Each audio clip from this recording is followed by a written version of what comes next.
darkness, but you can switch on the light. All of the work we do on the shadow is to get us to this point where we can forgive.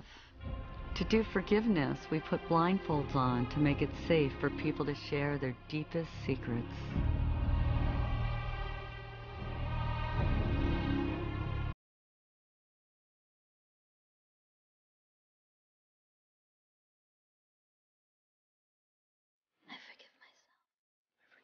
I forgive myself for not finishing college. I forgive myself for beating up my sister. I forgive myself. I forgive myself for hating my body. For screaming at my kids. For not laughing enough. For thinking I'm a stupid, incompetent asshole. For stealing from my first boss. For being rich. For being beautiful. I forgive for drinking too much. Not speaking out. I forgive myself. For not laughing enough. I forgive myself. For lying. For cheating. Binging on my diet. I forgive myself. I forgive myself. I forgive myself. I forgive myself. I forgive myself for everything. You are forgiven. You are forgiven. You are forgiven. You are completely forgiven.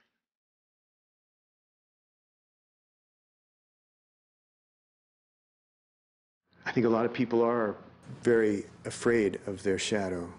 They don't even want to consider that they have.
People need to know that they can get help,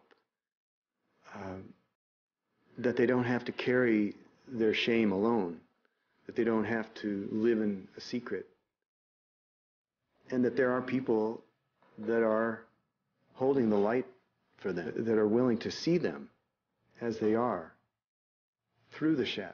It's the only way to see yourself is to look at the light and the darkness and to embrace it.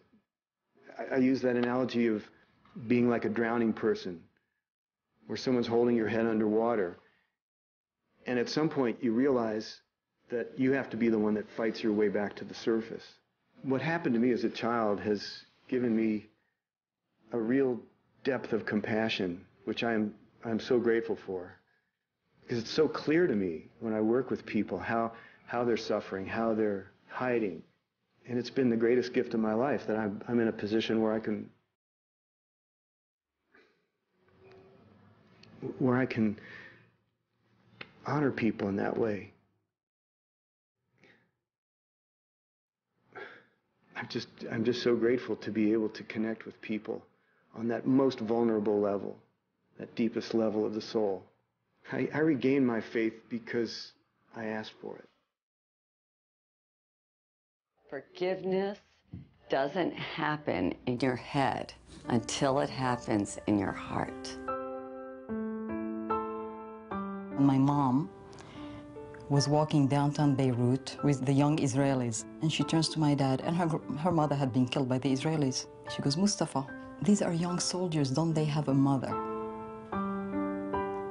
And if she can forgive, who are we not to forgive? Well, you can't move on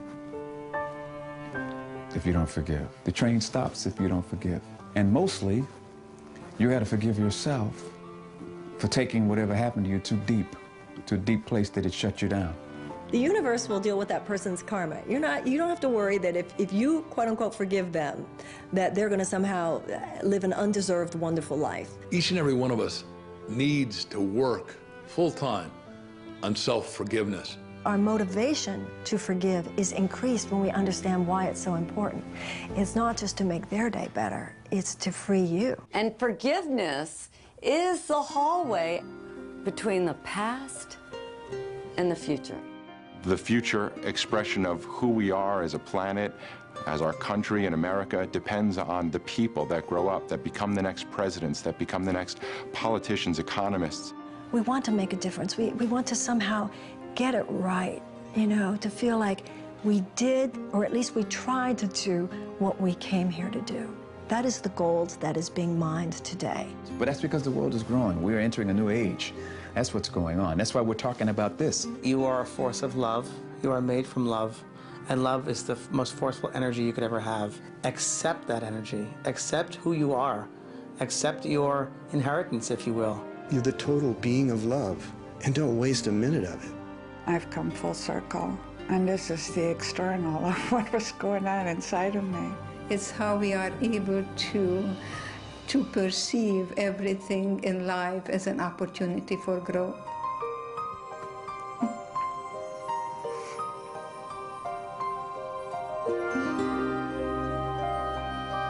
I got married, I have 3 children and 5 grandchildren and 1 great-grandson, and that's the best revenge to Hitler. Yeah.